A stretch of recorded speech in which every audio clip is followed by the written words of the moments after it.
Assalamualaikum warahmatullahi wabarakatuh. Hai Sobat YouTube Paham di seluruh Indonesia. Kembali lagi bersama Pak Hamdi. Pada video kali ini kita akan membahas teorema Pitagoras part 3.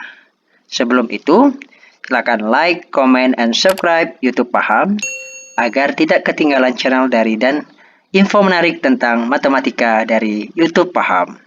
Pada part 3 ini, kita akan membahas tentang kebalikan teorema Pitagoras. Ya, kebalikan teorema Pitagoras, sebagaimana kemarin kita sudah bahas, teorema Pitagoras adalah kuadrat sisi miring segitiga siku-siku adalah jumlah kuadrat kedua sisi lainnya. Artinya, ya, teorema Pitagoras adalah kuadrat sisi miring segitiga siku-siku adalah jumlah kuadrat sisi lainnya atau kuadrat sisi siku-sikunya. Artinya, miring kuadrat sama dengan siku-siku kuadrat ditambah siku-siku kuadrat. Artinya adalah sisi miring kuadrat sama dengan sisi siku-siku kuadrat ditambah sisi siku-siku kuadrat. Baiklah, perhatikan segitiga berikut ini. Di sini ada segitiga A, B, dan C dengan siku-siku di C. Di sudut siku-sikunya berada di C. Baiklah, yang pertama adalah kita akan menentukan mana hipotenusa atau sisi miring dari segitiga A, B, dan C. Ya, jadi ini adalah sudut siku-sikunya. Jadi yang pertama kita akan menentukan sisi miring atau hipotenusa dari segitiga A, C, dan B. Jadi kita akan menentukan ini adalah sudut siku-sikunya. Maka sisi yang berhadapan dengan sudut siku-siku maka disebut dengan sisi miring. Maka sisi miring dari segitiga ABC ini adalah atau hipotenusa. Ya, jadi hipotenusa itu adalah sisi miring dari segitiga A dan B dan C adalah AB. Jadi sisi miring itu sama dengan hipotenusa. Kemudian sisi lainnya adalah sisi alas. Jadi sisi C dan B ini adalah sisi alas. Itu sisi siku-siku. Dan kemudian sisi tegaknya atau sisi tingginya adalah siku-siku yaitu sisi A dan C.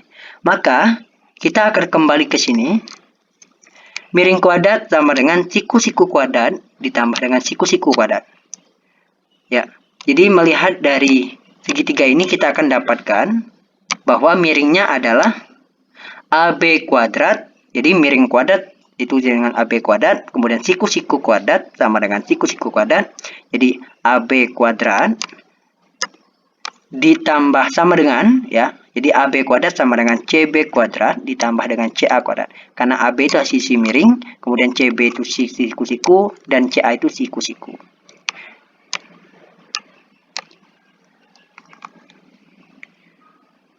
Kita akan menemukan sisi lainnya atau rumus lainnya yang bisa menggunakan huruf kecil sebagai penanda dari sebuah sisi, penamaan sebuah sisi. Ya, biasanya dalam soal itu jarang kita memakai AB kuadrat, CB kuadrat, atau CA kuadrat. Tapi pada video sebelumnya YouTube Paham, kita memakai yang ini ya. Dia agar lebih mudah, kita akan menggunakan lebih yang simpel. Ya. Di sini, sisi yang berhadapan dengan sudut, itu sebut dengan sisi dan pada sudut sebut. Misalnya, ini adalah sudut C, maka sisi sebelah sini adalah sisi C. Jadi AB itu sama dengan sisi C. Jadi sisi AB itu nama lainnya adalah C. C kecil. Mahalnya, jika sudut A berhadapan dengan sisi CB, maka sisi CB itu juga dinamakan adalah sisi A kecil. Ya, jadi ada pasangannya. Kemudian sudut B berhadapan dengan sisi CA, maka sisi CA juga disebut dengan sisi B kecil. Ya, jadi paham ya. Jadi kalau berhadapan maka sisi itu disebut dengan misalnya sudut A, maka sisi yang berhadapan dengan sudut A itu CB maka menjadi A. Jadi CB itu sama dengan A kecil, kemudian juga sudut CA itu sama dengan B. Jadi CA itu sama dengan B, maka sudut yang berhadapan dengan sisi tersebut maka akan menjadi sisi tersebut. Paham sobat semuanya ya? Maka jadi dari AB kuadrat kemudian CB ya akan menjadi seperti ini. Ya, lihat. Maka AB kuadrat itu sama dengan C kuadrat. Jadi AB ini jadi C kuadrat, maka CB itu sama dengan A kuadrat, kemudian CA itu menjadi B kuadrat. Jadi CA itu sama dengan B kuadrat, kemudian C itu sama dengan AB kuadrat, dan CB itu sama dengan A kuadrat. Jika di sini ada AB kuadrat, maka sini C. Kemudian ini cara mengenalnya adalah, misalnya ini AB, maka ini C kecil. Kemudian ini CB, maka ini A, ini CA, ini B. Jadi misalnya ada CA, maka ini juga namanya CA kuadrat, maka ini adalah B kuadrat. Karena ini ada ABC, sedangkan sini ada CA dan ada C dan A-nya, berarti ini adalah B. Kemudian ada A dan B, maka inilah C kuadrat. Kemudian ada AC kuadrat, maka ini juga sama dengan B kuadrat. Ya. Paham sobat? Ya, kita lanjutkan. Ya, teorema Pitagoras. Jika sudut C adalah sudut siku-siku pada segitiga ABC, maka C kuadrat sama dengan A kuadrat tambah B kuadrat. Nah, perhatikan gambar di sebelah sini. Ini kan adalah sudut B, ini adalah sudut siku-sikunya. Maka rumusnya adalah C kuadrat sama dengan A kuadrat ditambah B kuadrat. Jika ini sudut C-nya, maka rumusnya adalah C kuadrat. Jadi kalau misalnya dia di sini adalah A, maka sini A kuadrat. Kalau di sini siku-sikunya B, maka sini B kuadrat. Teorema Pitagorasnya adalah jika sudut C adalah sudut siku-siku, maka rumusnya adalah C kuadrat sama dengan A kuadrat ditambah B kuadrat. Jadi jika tiga sudut C adalah sudut siku-sikunya, maka C kuadrat sama dengan A kuadrat ditambah B kuadrat. Jika di sini sudut B adalah siku-sikunya, maka rumusnya sama. B kuadrat sama dengan A kuadrat ditambah C kuadrat. Jika di sini sudut A adalah sudut siku-siku, maka rumusnya adalah A kuadrat sama dengan B kuadrat ditambah C kuadrat. Paham ya sobat ya? Jadi ketika sudut C-nya adalah siku-siku, maka rumusnya adalah C kuadrat. Kalau dia sudutnya B, siku-sikunya, maka B kuadrat sama dengan A kuadrat tambah C kuadrat. Sehingga kebalikan teorema Pitagorasnya adalah, jadi ada kebalikan teorema Pitagoras, jika C kuadrat sama dengan A kuadrat tambah B kuadrat, maka sudut C adalah sudut siku-siku. Sebenarnya intinya sama saja sobat, cuma dibalikkan saja teoremanya. Kalau teorema Pitagoras, jika sudut C adalah siku-siku, maka rumusnya adalah C kuadrat sama dengan A kuadrat ditambah B kuadrat. Karena dia kebalikan, maka kita awalnya dari sini. Jadi awalnya di sini. Jadi kebalikan teorema ini tadi adalah jika C kuadrat sama dengan A kuadrat tambah B kuadrat, maka sudut C adalah siku-siku. Jadi sama saja sobat ya. Jadi teorema Pitagoras adalah jika sudut C adalah sudut siku-siku, maka C kuadrat sama dengan A kuadrat tambah B kuadrat. Kebalikannya adalah sama saja. Sama saja. Misalnya di sini nanti jika A kuadrat sama dengan B kuadrat ditambah C kuadrat, maka sudut A adalah siku-siku. Ya, jadi sama saja sobat ya. Namanya juga teorema kebalikan teorema Pitagoras. Jadi dibalikkan saja teoremanya. Paham sobat?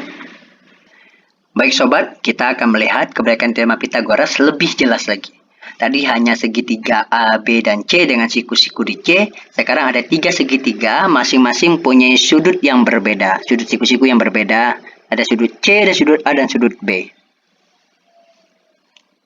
Baiklah, di sini ada segitiga A, B, C dengan siku-siku di C. Maka sisi miringnya adalah C atau sudut AB. Ya, jadi sisi miringnya adalah sudut B. Maka siku-sikunya adalah di C.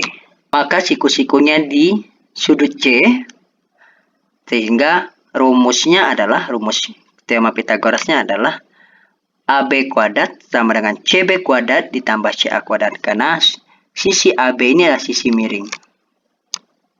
Jadi sisi AB ini adalah sisi miring. Maka AB kuadrat sama dengan CB kuadrat ditambah CA kuadrat. Atau C kuadrat sama dengan A kuadrat ditambah B kuadrat. Jadi C kuadrat sama dengan A kuadrat tambah B kuadrat. Sama saja dengan teorema pertama tadi. Maka C kuadrat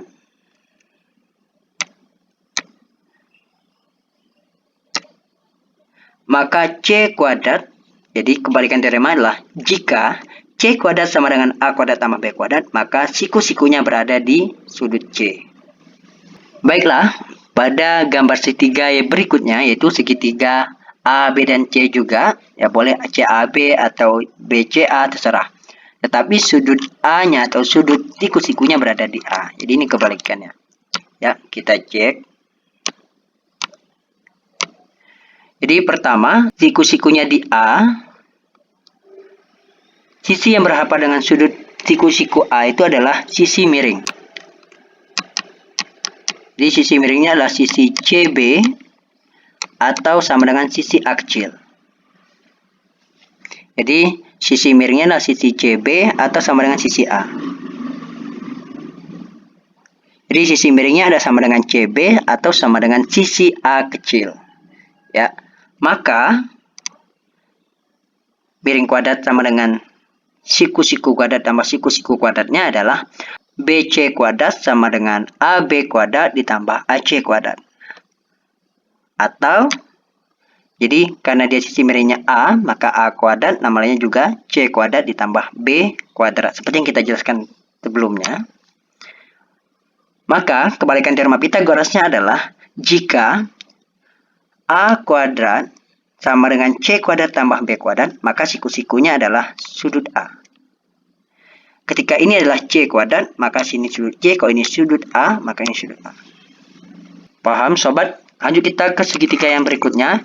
Itu segitiga ABC juga atau segitiga CBA atau ACB, terserah teman-teman mau menamakan segitiga ini apa segitiga apa. Yang penting segitiga A, B, C atau yang lainnya. Baiklah, kita lihat di sini. Siku-sikunya atau sudut siku-sikunya berada di sudut B. Maka sikunya sudah berada sudut B. Maka sisi yang berhadapan dengan sudut B atau sudut siku-sikunya adalah sisi miring. Jadi miring di sini adalah sisi CA atau AC atau sisi B.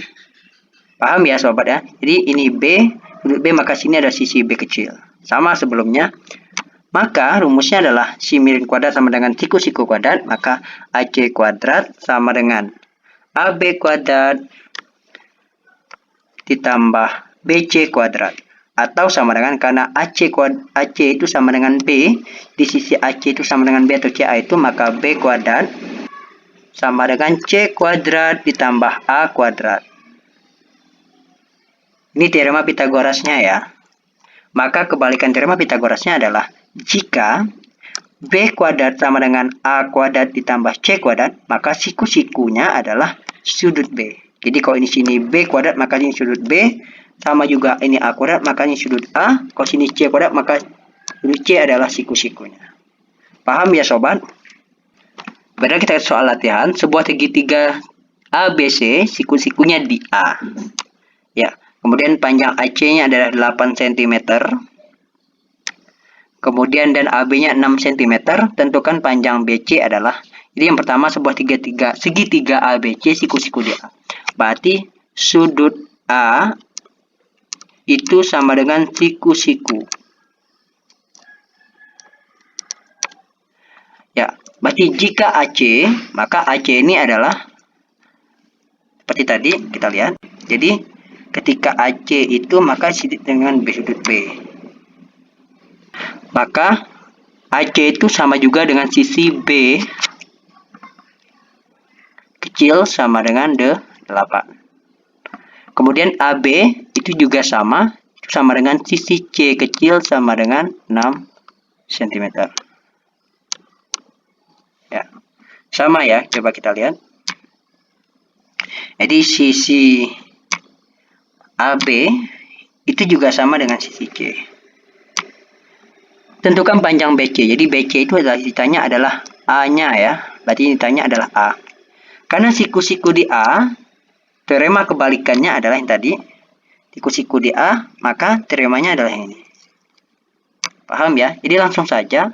Rumusnya adalah, karena siku-siku di A, jadi siku-sikunya di sudut A, maka rumusnya adalah A kuadrat sama dengan B kuadrat ditambah C kuadrat. Ya. Ditanya sisi A atau sisi BC, maka langsung saja. Maka A kuadrat sama dengan B-nya adalah 8 kuadrat ditambah 6 kuadrat. A kuadrat sama dengan 8 kuadrat itu sama dengan 64. 6 kuadrat itu sama dengan 36. Maka A kuadrat sama dengan 64 tambah 36 sama dengan 100. Jadi A sama dengan akar 100. Maka A sama dengan 10 cm. Kita buktikan dengan segitiganya. Ya. Ini segitiga. Ya, siku-sikunya di A katanya tadi. Kita buktikan yang benar atau enggak. Ya, siku-sikunya di A. Ya, kemudian ada B, kemudian ada C. Kita buktikan. Ya, kita buktikan. Benar atau tidak. Jadi katanya siku-sikunya di A benar. Kemudian panjang AC-nya adalah 8 cm. Panjang AB-nya adalah 6 cm. Yang ditanya adalah panjang BC. Sedangkan sisi A ini sama dengan sisi C kecil. Ya, berhadapan tadi. Kemudian sisi B, sisi AC ini sama dengan sisi B kecil. Ini juga sama dengan sisi A kecil. Maka sama ya. Kita bawa di sini. Jadi rumusnya itu adalah A kuadrat sama dengan B kuadrat sama dengan C kuadrat. Jadi kita akan mencari BC ya. Mencari BC. Maka rumusnya adalah BC kuadrat sama dengan AB kuadrat ditambah dengan AC kuadrat. BC itu sama dengan A ya. A kuadrat sama dengan, kemudian AB-nya adalah C kuadrat ditambah, kemudian rumusnya itu adalah CA-nya adalah B kuadrat. Jadi sama saja ya. Jadi A kuadrat boleh B kuadrat tambah C kuadrat boleh saja. Sama saja. Paham ya sobat? Baik, di soal latihan yang kedua, sebuah segitiga ABC tetap segitiga ABC. Ya, segitiga ABC, siku-sikunya di B. Jadi sudut B-nya adalah siku-siku. Jika AB-nya adalah 12, ini sama juga dengan C kecil. Jadi sisi C-nya kecil, jadi langsung saja 12. Kemudian sisi BC-nya 5, ini sama dengan sisi A. Ya, sama dengan 5 cm. Jika diketahui AB, maka ini C. Kalau di sini AC, maka ini B. Kalau sini BC, maka itu sama dengan A. Jadi kalau tidak ada hurufnya itulah berarti. Jadi ditanya adalah panjang hipotenusa. Jadi hipotenusa adalah sisi miringnya yang dicari. Kemudian luas segitiga ABC-nya berapa? Baiklah, langsung saja. Karena siku-sikunya berada di sudut B, maka rumusnya adalah rumus hipotenusanya. Jadi, untuk mencari panjang hipotenusa,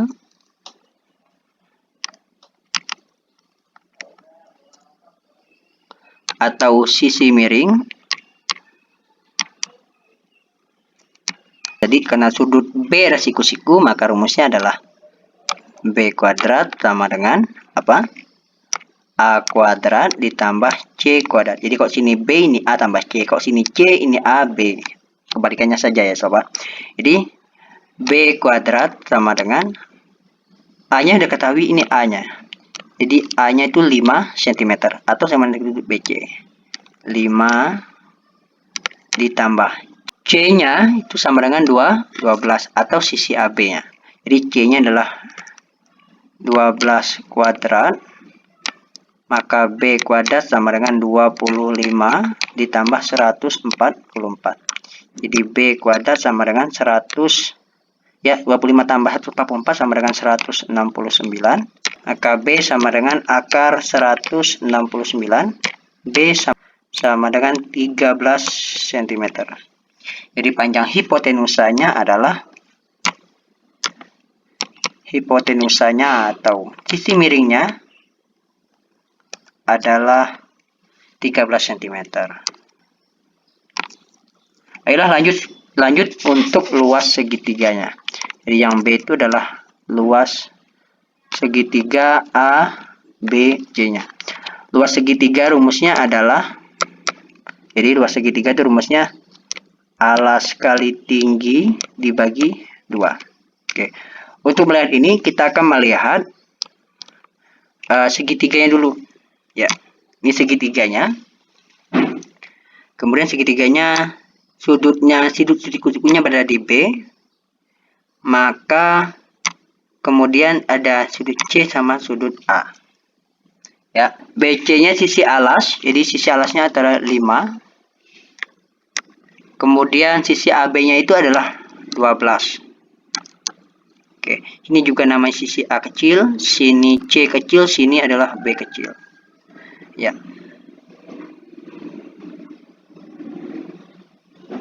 Jadi karena luas segitiga ABC itu sama dengan alas kali tinggi, maka BC ini adalah A alas, kemudian ini adalah tingginya. Jadi alasnya adalah 5, tingginya adalah 12.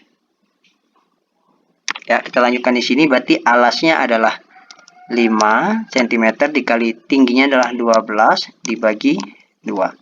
Berapa ya? 5 kali 12 itu sama dengan 60 dibagi 2 sama dengan 30 cm pangkat 2. Jadi luas segitiga ABC itu sama dengan 30 cm. Baiklah sobat, inilah pembahasan kita teorema Pythagoras tipe 3 tentang kebalikan teorema Pythagoras. Nanti untuk teman-teman yang mau bertanya, silakan komen bagaimana hasil dari pembahasan dari YouTube Paham. Terima kasih sobat sudah menonton YouTube Paham. Untuk kali ini kita akan membahas tentang teorema Pythagoras part 3. Nantikan video selanjutnya dari YouTube Paham. Dan untuk sobat, jangan lupa like, comment, and subscribe agar tidak ketinggalan channel dari YouTube Paham tentang video-video menarik tentang matematika. Ya. Jangan lupa lihat di playlist atau video-video terbaru dari YouTube Paham tentang video matematika. Bye-bye.